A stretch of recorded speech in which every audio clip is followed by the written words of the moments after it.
Bem-vindos à parte 3 da série Disciplinas Espirituais. E se você ainda não assistiu vídeos 1 e 2, eu sugiro que você assista antes do terceiro vídeo, porque nos outros dois tem informações bem importantes que vão conectar a informação que você vai receber aqui desse vídeo 3. Os outros dois vídeos estão no feed bem identificados, é fácil de encontrar.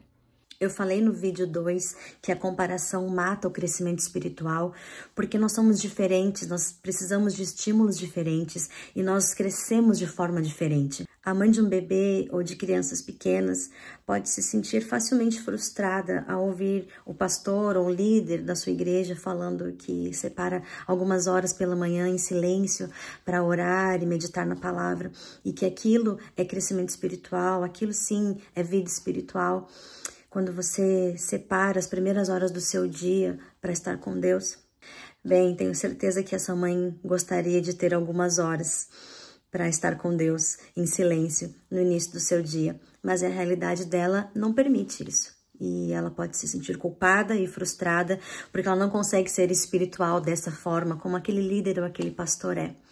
Mas ela também não está levando em consideração que aquilo que ela está fazendo na casa dela conta como vida espiritual, conta para o crescimento espiritual dela, que é cuidar dos filhos, amar seus filhos, proteger, dar o melhor dela como mulher, como mãe para sua família. Isso conta como vida espiritual. E muitas vezes uma pessoa que a gente vê como muito espiritual, como muito disciplinada, pode estar negligenciando a esposa, ou o marido, ou os filhos. Então você ouve alguém falar que acorda todos os dias às 5 da manhã para orar e você se sente culpado porque você nunca acorda tão cedo para um momento de oração. E isso deve ser espiritual, certo? Porque é difícil, a gente acha que é difícil para nós, então deve ser mais espiritual. Mesmo sendo uma pessoa que não gosta de acordar cedo, a gente acorda às 5 da manhã, mal-humorado, grogue, meio atordoado para orar. E será que Jesus realmente vai querer estar com a gente nesse momento? Aí a gente pensa, bem, isso é exaustivo, é cansativo, eu não gosto de fazer isso. Então, se eu não gosto de fazer, provavelmente deve ser espiritual. Você consegue fazer isso um dia, 2, quem sabe até 3, mas daqui a pouco você para. E aí se sente culpado. Depois de se culpar por algum tempo, você desiste completamente e tenta outra coisa, começa outra prática devocional. E aqui começa o ciclo da falha no nosso devocional. A gente se esforça mais, a gente tenta por mais tempo, a gente cansa daquilo, a gente desiste porque não consegue realizar e no final a gente se sente culpado. E isso acontece porque muitos métodos de devocional e crescimento espiritual sugerem que as mesmas coisas produzirão os mesmos resultados em pessoas completamente diferentes. Por acaso você já ouviu falar em lojas de roupas tamanho único? Não, porque elas não existem. Porque não existem pessoas tamanho único. Deus não criou um grupo de pessoas tamanho único, do mesmo jeito, mesmo formato, mesmas características. Não, nós somos completamente diferentes. Deus nos criou indivíduos únicos, exclusivos, completamente diferentes. Então, por que se não existem roupas tamanho único que cabem em todo mundo, existiria um método de crescimento espiritual para todos? E isso nos leva ao ponto-chave do vídeo de hoje, que é entender e aprender como Deus vai me fazer crescer espiritualmente. Algumas pessoas, por exemplo, têm um temperamento de que elas precisam de regularidade. Elas precisam de ter início, meio e fim. Elas se organizam melhor dessa forma. Então, para essas pessoas, e se você for uma delas, ter um horário específico para orar, para ler a Bíblia, vai te ajudar a manter a regularidade, a constância. Bem como fazer uma lista de oração, uma lista pelas pessoas com quem você vai orar, ou uma lista de coisas por que você quer orar.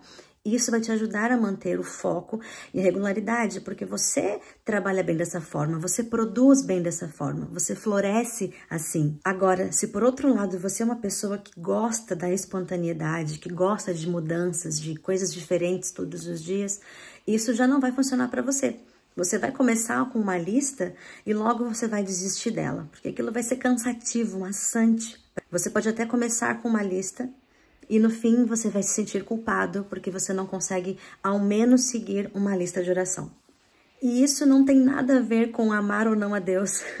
Isso só quer dizer que você não gosta de fazer listas.